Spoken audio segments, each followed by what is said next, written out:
Hey y'all, it's Megan. Welcome back to the channel. Glad y'all are here today. In today's video, come spend the evening with me. We're gonna be getting these critters took care of, and y'all gonna cook some supper with me tonight. We're having some Salisbury steak and mashed potatoes, maybe corn on the cob, maybe some biscuits. We'll see what we get into. I'm also gonna add in a few clips of what Andy's been up to the last couple of days. Don't want y'all to miss that either. But first, I want to give y'all a quick little update on my meat birds here. So, growing by leaps and bounds.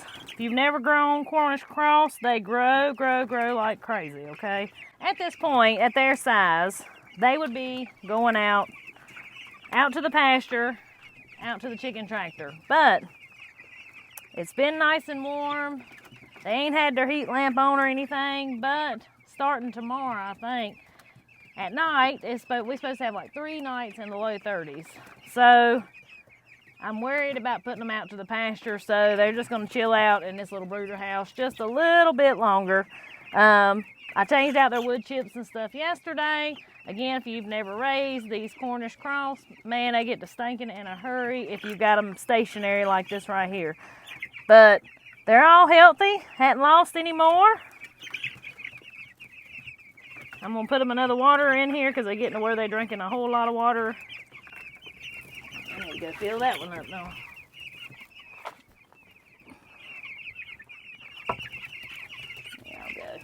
There y'all go. Now.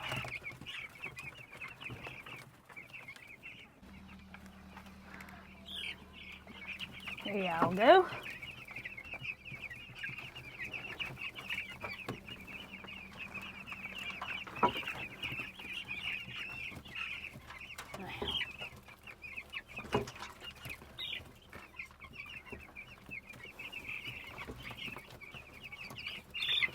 I'll find a good place to sit this one where it won't spill.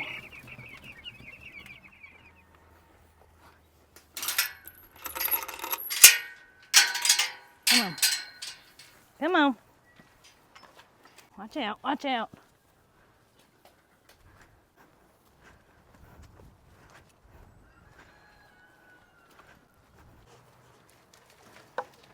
Come on, Candy.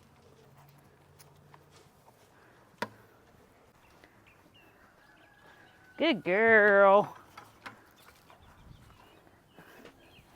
What a good cow.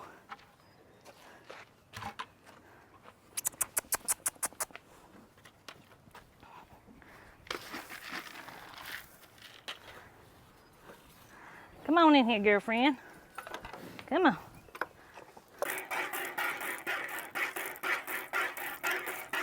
Good girl.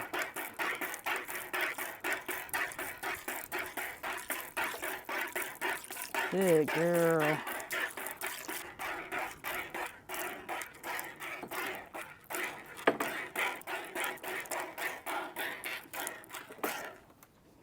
Whoa, good girl. Good girl. Good girl.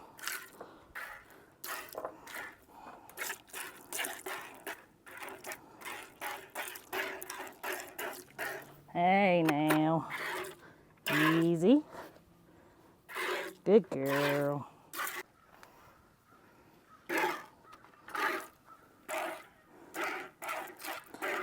Oh, good girl. Good girl. And I have been training her to milk without food in front of her all the time. Whoa. And I'll be honest with y'all, I was questionable about it, but best decision ever made. Whoa. Has it been a challenge? Absolutely. Has she learned patience like a child? She's getting there. She knows I'm about done. She starts getting a little more antsy sometimes, and then sometimes she stands here beautifully.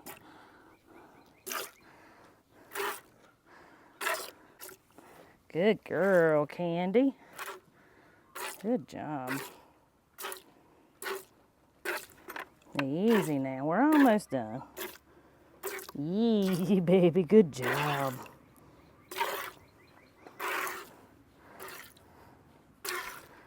Easy. Good job. She gets her supper, and she gets to stand here and eat in peace. Without the other cows having to fight the other cows, because she's kind of on the low end of the totem pole anyway. She ain't a fighter, she's a lover. They're right. So, critters are taken care of. Time to take care of the people. Y'all remember that lawnmower a while back that Andy and Jacob were working on? Well, there it is. It still needs a hood, but he's mowing with it.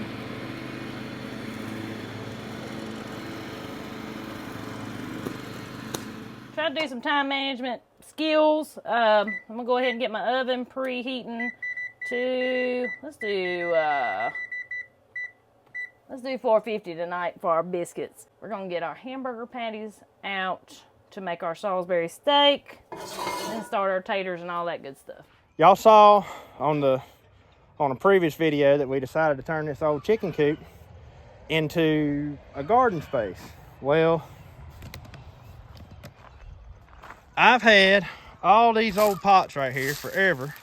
And you know, me being a landscaper, I'm constantly getting pots from trees and shrubs or whatever, you know, but very rarely do I ever get these big pots like this. So we done a job back in the winter where we planted several really big trees and stuff. So I had a bunch of bigger pots left over, and I've been thinking all winter, I'm like, I'd like to plant some stuff in those, but I just didn't know where I wanted to put them. So I decided to set them right here beside the old chicken coop. And I thought this would be a good spot because I'm always having to water my raised beds. So I was like, well, if I'm here watering them, I can just be watering the pots at the same time. And I want to show you what I'm doing here. So these two pots are two pots that I had up at the house. I've got these in here because the cats got in them. You can see I had lettuce planted in this one, and it's coming up around the edges, but the cat scratched right in the middle. So I may have to sprinkle a few more seeds out there. I was just waiting to see if anything would happen. But this pot, this pot, this pot, this pot, and then this one that has the potatoes in it, that's actually an old mineral tub. But those were the ones that we already had up at the house. So this pot, and this pot are new. They're the ones I added. So I've made me a dedicated spot for them now. And I've been thinking, what I'm even going to do is we have an old water trough down here. One of the plastic Rubbermaid water troughs that's got a crack in it. It doesn't hold water anymore. So I think I'm going to bring it up here and probably set it in this area right here somewhere. I might have to rearrange my pots a little bit, but I'm going to be using that as well. So, you know, like I always said, we're always growing things in different ways around here. I mean, we grow from pots to raised beds to in-ground tilled gardens to in-ground no-till gardens. Like, we have a little bit of everything, and we just like to experiment with it. I think, you know, that's one thing about me. My passion has always been gardening, and I just like trying different ways of doing it and seeing which ways work better for us. And this also shows people, you know, if you're limited on space, that if all you did have was a few pots, it'll kind of help show you what you can grow in just those pots as well. You know, you can, maybe you don't have a yard, but you got a balcony. Well, you can put some pots on that balcony, and, you know, you can probably grow more food than what you would ever imagine in just those pots. But anyways, let me show you what I'm doing here. I've got a bucket full of old wood chips. Now, they've just about decomposed to the point that they're more or less compost than wood chips. But I'm putting those in the bottom of these new buckets. And I'm going to put it in that one. And then, like I said, I'm going to get the water trough and I'll put it in that too. And then I'm going to top these off with some of the excess compost I've got in the raised beds down there. And I may dig a little bit of the compost out of here too to top them off. I don't know. It just depends on how much I have of each. But these wood chips, they've got Bermuda grass on them.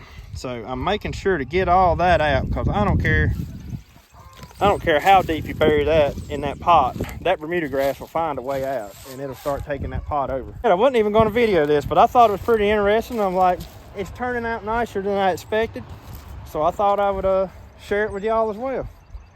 But, oh, one other thing I want to show you. Y'all may remember last year we had the mullein, the mullein plants growing up there by the house. Look at this. All of those little plants are mullein, not that, that's weeds, and that's weed. But like that one right there, most of those little green plants you see in there, and then in this pot as well, all of that, that's all seedlings that come off of those mullein plants that were up there at the house. Now, we don't need that many mullein plants, so I'm probably gonna, transplant some out of there into another spot until I decide where I want to plant them at. But I just wanted to show y'all how much came up from just those few plants that we had growing up there. That's amazing, which I mean, there was literally probably millions of seeds that come out of those things. But I never expected them to germinate that good and come up that thick. So I thought that was pretty cool as well. But I'm not going to keep mulling in these pots down here. Like I said, I'm probably going to dig some out and transplant it or something. But we'll do that at a later time. But anyways, I'm going to finish getting these things filled up.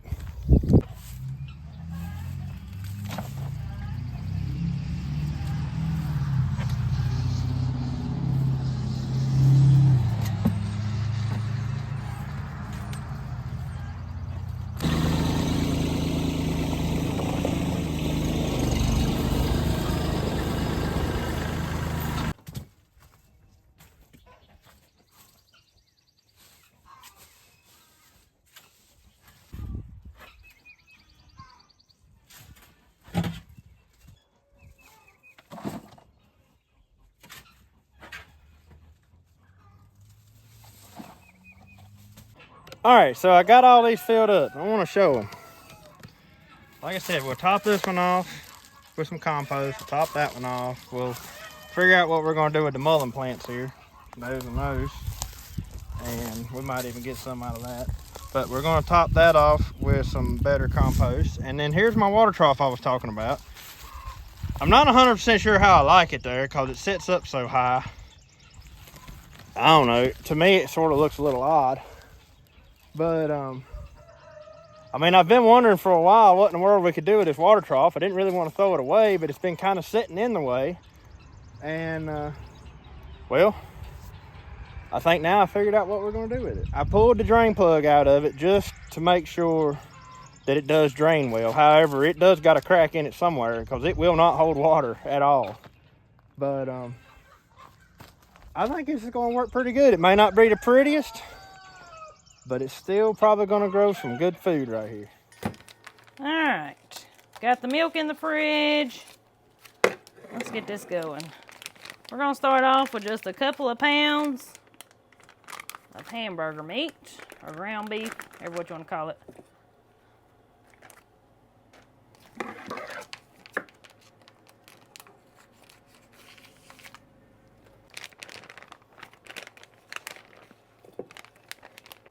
We're going to add in around 1/4 cup of milk.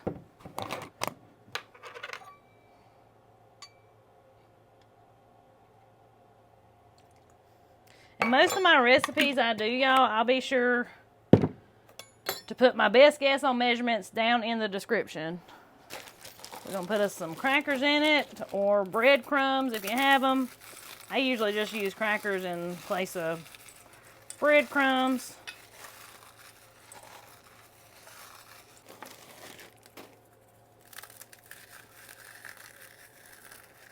We're going to throw us in a little seasoning, some garlic powder.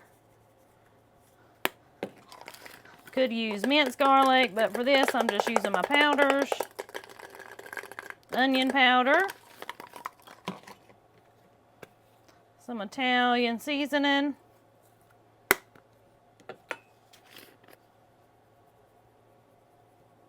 And a little paprika. Get all this combined.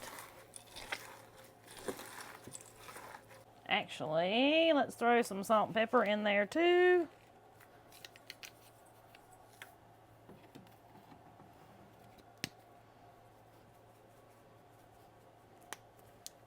And keep on mixing.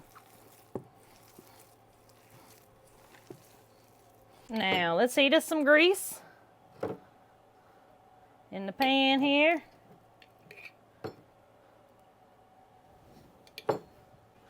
right, now we're gonna make us a patty out of this.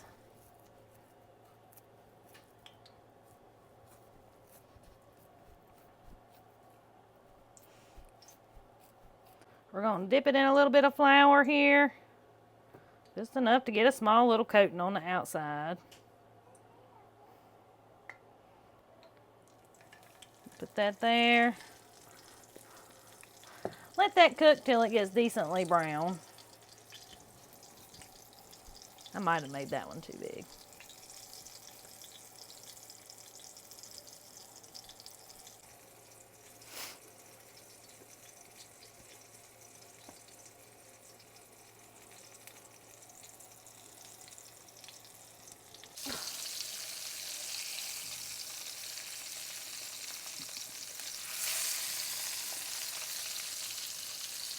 Yeah, buddy, them look good.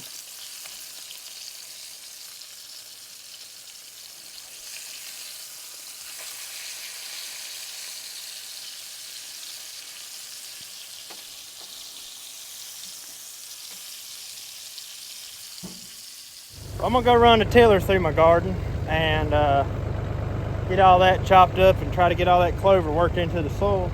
But I was just noticing my lilac bush is booming here. I wish y'all could smell that through the camera. Ain't that pretty? That's one of the best smelling flowers, in my opinion, that we've ever had. And you know, this thing used to not bloom much at all, and now for the past 2 years, I don't know if it's the warm springs we've had, or I mean the warm winters we've had, or what, but it has bloomed the last 2 years. And that used to be my grandma's favorite flower right there, with a lilac, and it's one of my mama's favorite flowers too. So I may have to cut some of those off and take them up there to her.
All right, so there it is. I'll let the garden sit like this now until we get ready to plant it. I'll run the tractor over it one more time with that big tiller, and then after that, the tractor won't come in this garden no more till it's time to replant it or sow the cover crop or something like that. But see how well that tiller chops up all that clover and cover crop and everything. But that's the reason I run those plows through it, to bust it up down deep, and then the tiller will come in and actually see, most of that is actually buried in the soil, and it'll start to break down, and the clover that's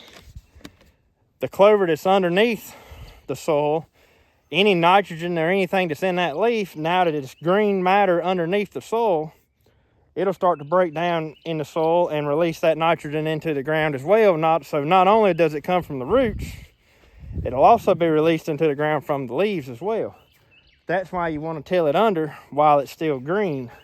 If you waited and tilled it under after your clover was dead, you would still have your nitrogen that was left from the roots, but you wouldn't have the nitrogen from the top growth. But I did miss a little patch right here, And I can get that when I come back in, or either just pull it up by hand one. But the piece right along the path here, I didn't want to get too close to our path that we just put in. But anyways, this is almost ready to plant. So like I say, that'll sit there now for a couple weeks probably, and we'll chop it up one more time after that and it'll be ready to go. Getting my potatoes peeled. These are some potatoes from last year. I'll just pick them eyes off of them and peel them and get them in there.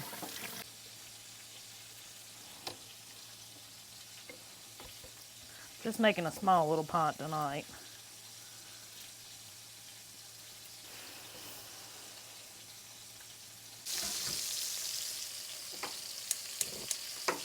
Just let them potatoes boil till they're tender.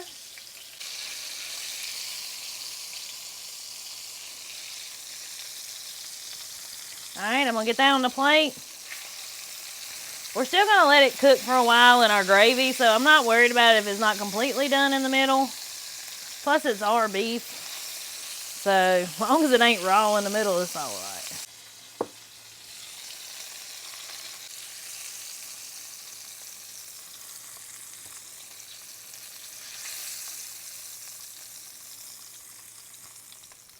All right, so now I'm down here on the bottom side of our fence, of our horse fence, or horse and cow fence. And right across the creek over there, you can see that green patch. That's our creek garden. And we have a power wire that runs over there from the fence here. And it provides us power for the electric netting we keep around that fence. Well, sometime last year, this wire right here had a short come in it, and every time it touched the fence, you know, it was grounding out. So somewhere or another along the line, that wire right there has went bad, and it's grounding out. But it's got 3 wires in it, so I'm going to cut the insulation off of one of the other wires and see if I just hook that up, if that will at that point not be grounding out anymore. I hope it works. If not, I'm going to end up having to just replace this whole wire going across the creek. So before I do anything, I'm going to test my fence just to make sure we're up to par on power. We got 9.8, 9.9. That's what we're looking for.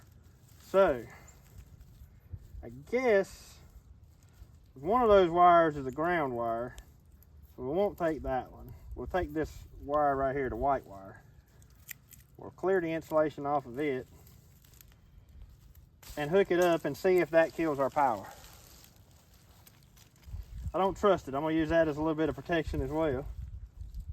Just gonna lay that up there, let it be touching, and see what happens. So yep, we're still at 9.9 right there. Hey, wait a minute. I think I just found where it grounded out at. I hear it popping.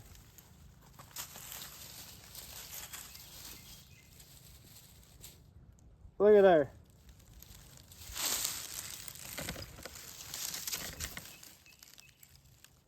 Can y'all see that right there?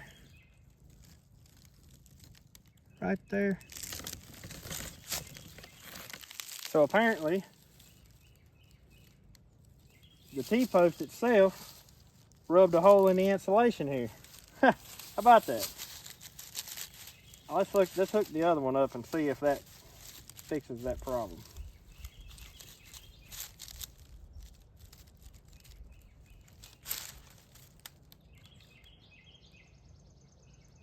Yep, we're at 9.9 on the other wire now too.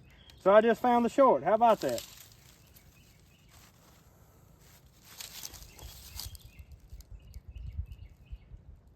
Well, I will go up to the house and cut the power off of this fence, grab me some electrical tape, and I'll be back and I'll fix that wire.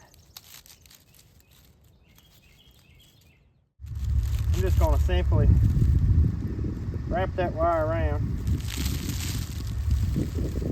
like that, and that should work. for now. We'll have to keep a check on it.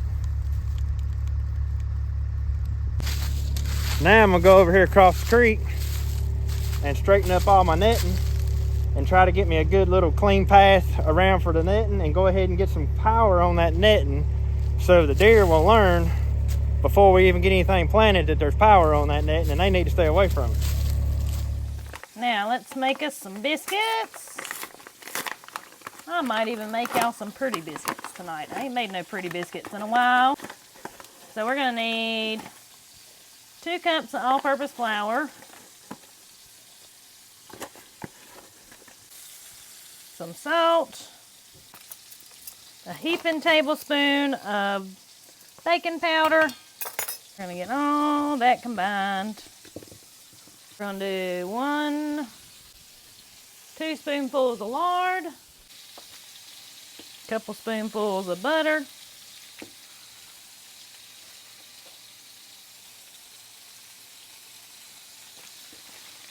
we're gonna start just working that in. You work that in till there's pieces in there no bigger than a pea.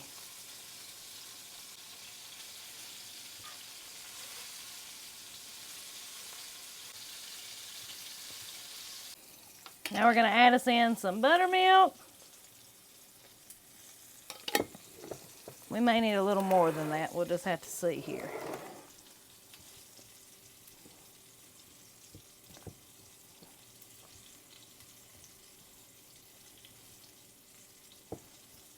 Trying to get us a workable dough eventually. I'm gonna sprinkle me out just a little flour.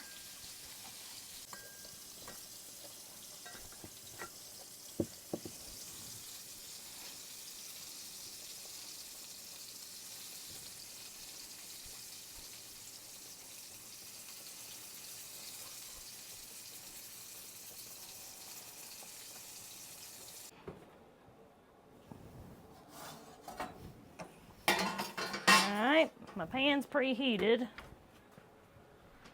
Throw us some butter on there.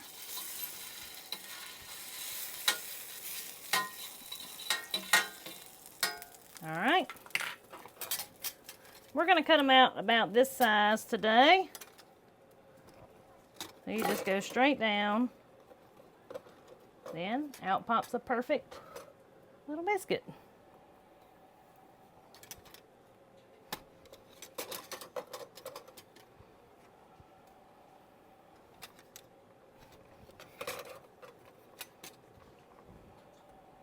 All right, and we're gonna stick them in the oven. It'll probably take them around 10 minutes on 450, 10, 15 minutes, something like that. Just keep an eye on them. Now, while those are cooking, I'm going to add my flour back into my grease that I was cooking these patties in. We're gonna make us a roux here. I'm gonna need a little bit more.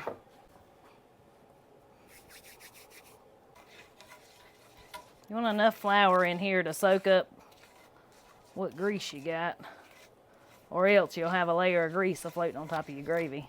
At least that's to my experience anyway.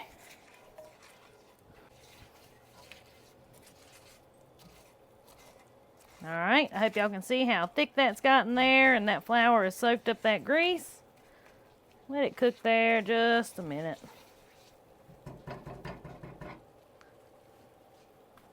Now, we're gonna add in some Worcestershire sauce.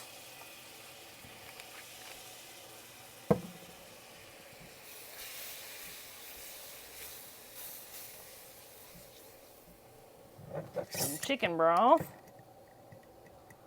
This is some from when I cooked chicken the other night, what I had left.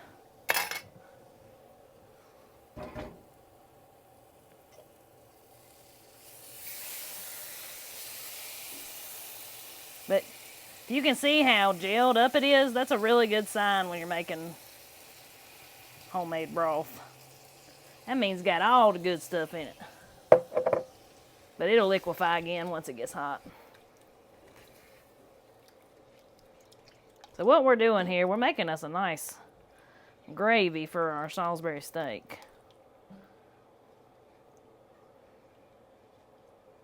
And of course, you know, salt and pepper to taste. So I like to let it cook for a minute and then I'll taste it and see if I think it needs more salt. So when you're boiling frozen corn on the cob, it's best to just stick it in the water frozen, I've found, instead of letting it lay here and thaw out. Don't know why, but it just seems to work better.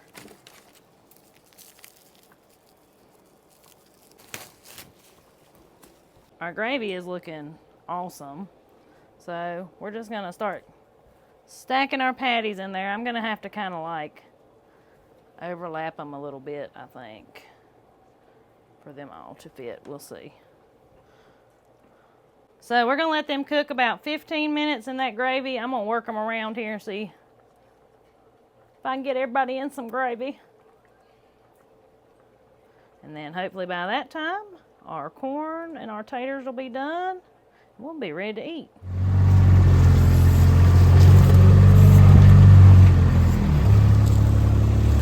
I want y'all to look at this right here. I think these kids is living the life.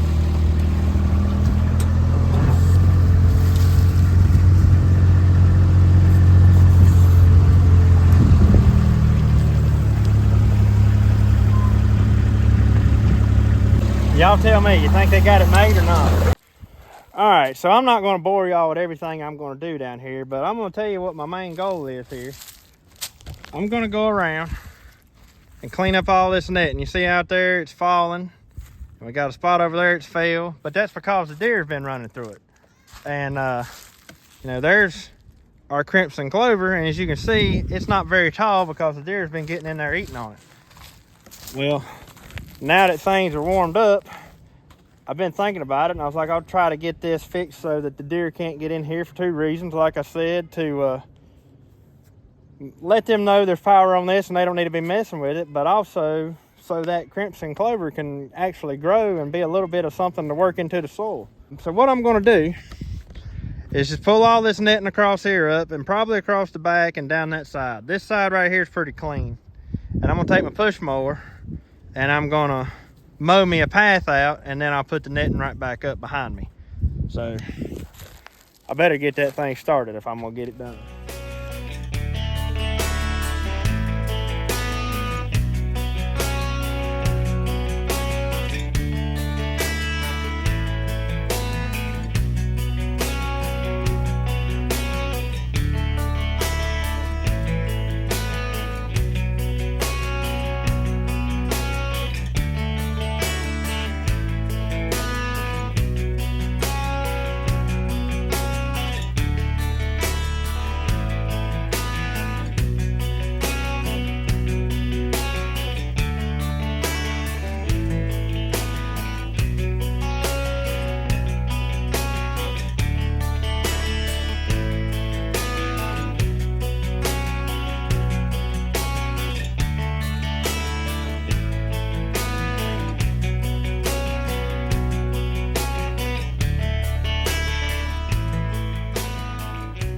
All right, everything's mowed around. I got both sides done and got the net put back up. I'm fixing to hook up the power over here just to test and see if I do have power on this net. Of course, I will have to go back to the house and plug the fence back in. So our future plans for this garden, I think this year is going to be popcorn. Probably have popcorn over in that half of it. I plan to plant quite a bit of popcorn this year. And I'm at least going to have one row of the purple hull peas down here. And I'm thinking we're going to plant our October beans down here too this year. Simply because that little yellow beetle that got on them last year up at that garden at the house, you know, we got eat up by that little yellow beetle up there last year. Well, the beans that we had down here didn't have none of that beetle on them. So I'm going to plant some down here this year and just see if it does better. And I may not plant none of the October beans or the cow peas up there at the house this year. They'll probably all be down here as long as we can manage to keep the deer out. So I guess I'm going to go turn the fence back on. We'll best be starting to call it a day here before long. All right, so we got the fence power turned back on. Now we're going to test. So right there is the end of my wire. Right now we've got 9.9 on it. All right. So I'm gonna hook this one up. I'm gonna hook that up. I hear it popping. Let's check and see what kind of power we have here.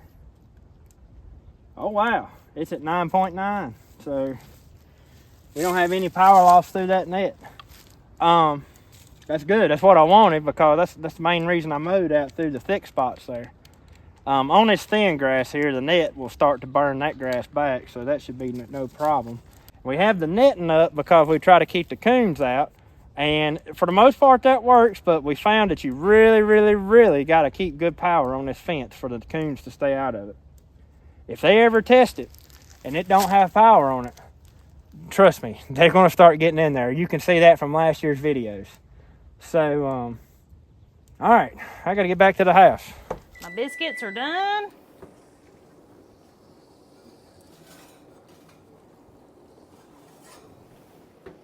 Yeah, look at them cute little things. They don't look too shabby, do they?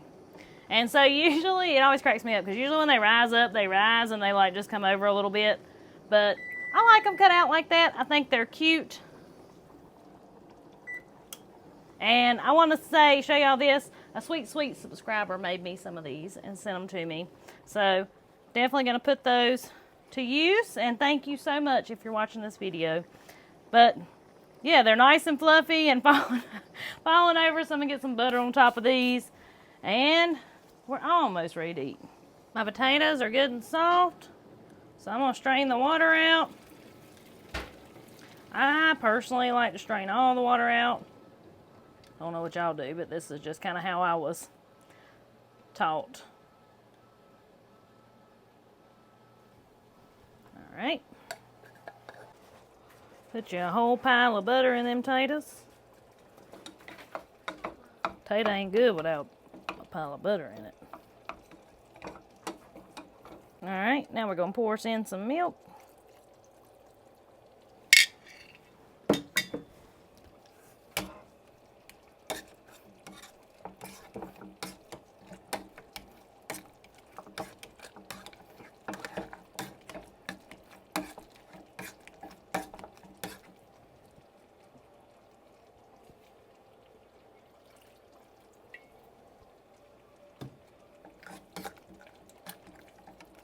Now just got to put in our salt and pepper and we'll be right.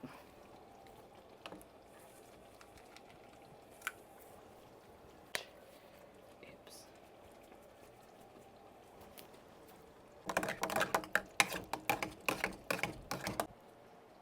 Well, and just like that, I believe we're about ready to eat.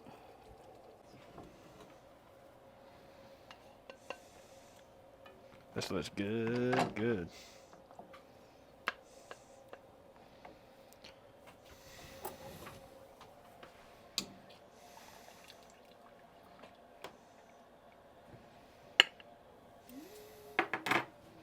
That'll work. Looks good.